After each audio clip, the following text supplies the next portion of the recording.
the stories we were telling on screen were mirroring what we were, right from the original concept. Um, it was an ensemble series about like college kids and in college and their experience. And as we're working together, and I'm taking it all in, I'm also starting to write even more of stuff that I'm seeing and hearing, and feeling into the show, right? so, so that was very interesting. So we're just continuing on. In sometime in 2007, I believe, we found out that Spike Lee was doing a lecture at Florida State, and this might have been 2006, and he was on tour for a documentary he was doing. I think it was one he was doing on Hurricane Katrina. He was on a lecture tour, and he was stopping at Florida State, and we decided to go to hear him and get tickets and everything. A lot of us from the production, and that was that was like a highlight in my career. Going to that lecture, listening to him. We were sitting near the front, and we had t-shirts made that said our project name on it. They were red, and we wore those shirts to the lecture, and we were sitting kind of up front. We were like in like the second or third row from the stage, and in Ruby Diamond Auditorium on FSU's campus. And during the question and answer portion, Spike Lee, we had kind of devised a plan going into this lecture, right? Because we were just trying to get Spike Lee's attention. And I had tried outside of prior to the lecture, because one of our actresses was on the student government that brought Spike Lee to our school. I tried to get like a meeting with him prior, or even slide him our demo reel about the show, but I couldn't get it to happen. So we were like, okay, we're just gonna try to see if we can make something happen at the lecture.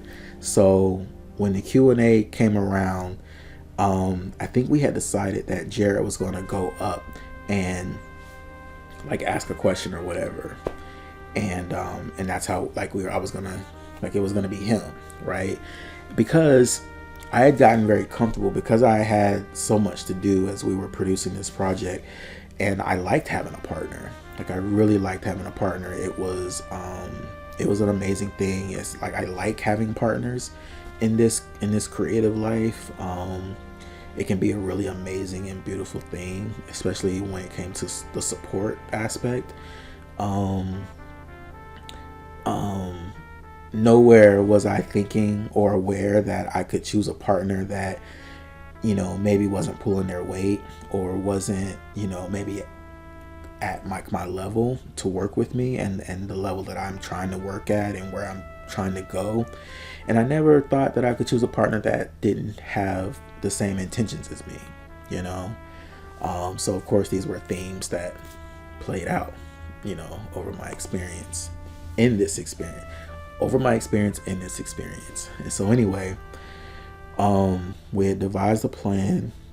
So we're at the lecture, we get to the Q&A part, and I remember Jared says to me, he was sitting next to me, and he says, okay, I'm gonna go up with my question. And I said, well, I think I might have a question, but you go up first, and then if I have a question, I'll join the line. And he's like, cool. So he goes up, he gets in the line that's forming right at the floor of the stage, right? And there's a microphone. And so, I'm sitting there, and we're watching each person ask their questions to Spike. He's on stage with the microphone. And it had been a really good night, so far. Like, I had really enjoyed. It gets to the point where Jared is like the third person from the mic, right, in the line. and he signals to me, and he's like, come stand with me, right? So I was like, okay. And so I get up, I go stand with him in line, and then next thing I know, some sort of way, like we get up to the mic, and it's me at the mic, right? And I'm just like, okay, he navigated this, but okay, fine. I could totally, I'm totally up for this, but at that time I wasn't the one trying to push myself, meaning I wasn't trying to push myself to the forefront. I just felt like I didn't have to lead my production that way, where it was always about me and my face, and I needed to be at the forefront of things. I was trying to share. That's what I believed in. That's the approach that I've always had. And since I had Jared as a partner, I was like, you can be the face of us. I'm completely fine with that. I got enough to do back here. If I don't have to worry about that element as well, that's great. So I was perfectly fine with him being the one that talked to Spike at the mic, but he navigated it, so it was me. And so I remember getting to the mic, and I had become a little emotional during the lecture because Spike Lee at one point talked about how, in the journey as a creative, sometimes you don't have the support in your life, like family and stuff like that. And at that time, my family wasn't that supportive of me trying to do this filmmaking thing.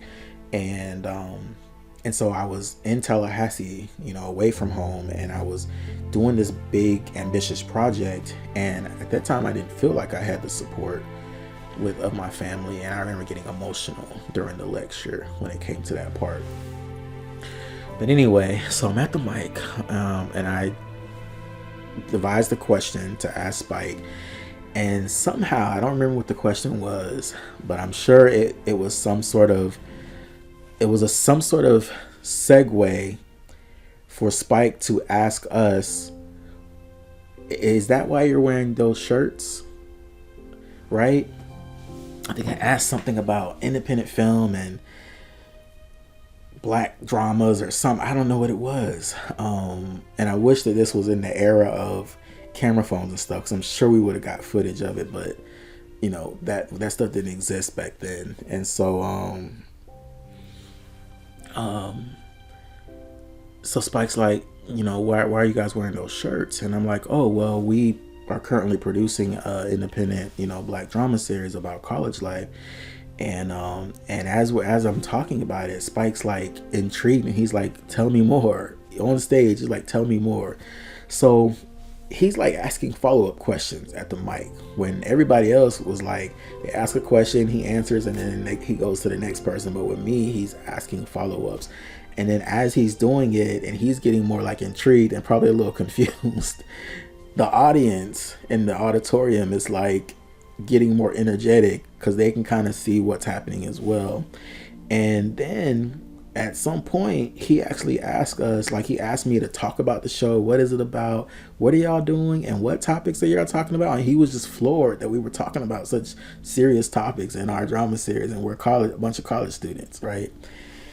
And so then he finally says, well, I want to see it. I want to see it. Do you have a copy of it? At that point, I remember Jared gesturing to somebody that was sitting, one of our actors that was sitting in our where we were sitting in our seats. And I had a laptop case that I used to always walk around with, and I would keep DVDs of reels of the show, or even like samples when I would transfer our edited footage onto like DVDs, and I would give my actors copies so we could see how the scenes were coming out and all that stuff. So I always had that in my DVD case. So I remember Jared, he gestured to somebody to pass my laptop case to him. He dug inside my laptop case. He found the DVD that I already had brought ready for this lecture to somehow get it to Spike. And I just remember him taking out the CD case with the DVD in it and sliding it across the stage to Spike Lee's feet, right? And Spike Lee picks up the DVD and he says, I'm gonna watch this tonight. And when he did that, the whole auditorium like erupted and like roaring and applause and all that. And it was just a very like kind of like an out of body moment for me. It was crazy. It was crazy. And I remember everybody's cheering and we felt victorious, you know. And I remember when the lecture wrapped and there was still so much energy because pretty much the lecture was over at that point. And I remember we were leaving, we were walking out of the auditorium and everybody's like congratulating us and patting us on the back and coming up and talking to us and all that stuff. And I remember a reporter was there that night and she said, I'm going to write about this. It'll be in the paper tomorrow. And it was in the paper. We were just on cloud nine that night. And we went, I remember going over to some of the actors' houses and telling them, the ones that didn't attend the lecture, and telling them how it went, and they were so excited. And everybody, once word spread that we had that experience that night amongst our casting crew, like everybody was like excited because we thought that this meant that we were about to go to the next level of whatever this is that we're doing, right? And it's one of my favorite memories of my career. One of my favorite memories. Anyway, that nothing transpired from that, by the way. Afterwards, we ended up sending a press kit of our show to Spike Lee's office in Fort Greene. The week after that lecture, just so that he, you know, wouldn't forget about us, you know, because he did say he was going to watch it. And we actually I believed that he was going to, and I believed that he was going to call because I felt like our show was good. But he didn't call, and that was a letdown. Like I remember waiting for like a week, then another week, and then another week, and another week, and then I realized, he's not gonna call. Like he probably didn't watch it, and that was when I realized that moment for Spike was probably just one of those like feel good moments that wasn't like real for him. You know what I mean? And that's how I internalized it. And it was like my first lesson in realizing that your idols, because at that point Spike Lee was he was like probably my number one like filmmaking idol at that time, and with like John Singleton being number 2 and Lee Daniels being number 3, because Lee Daniels had produced Monsters Ball with Halle Berry, and so I presumed that he was just such a great person and whatever because of that. But with that Spike Lee experience, I think I definitely started entertaining the idea that, you know, that like celebrities and like our idols, you know, they just may not be who we think they are, you know, regardless of how they present to you, you know. And it was also an indicator of, you know, maybe it was like an early sign of how the industry goes, you know. And if you're in the entertainment industry, then you understand that you understand things like, you know, industry talk, and, you know, people say things all the time that they don't really mean, you know. And so that was my first like encounter with that, and it stuck with me. And it readied me for the future, you know, because that was going to happen over and over and over again over the course of my career.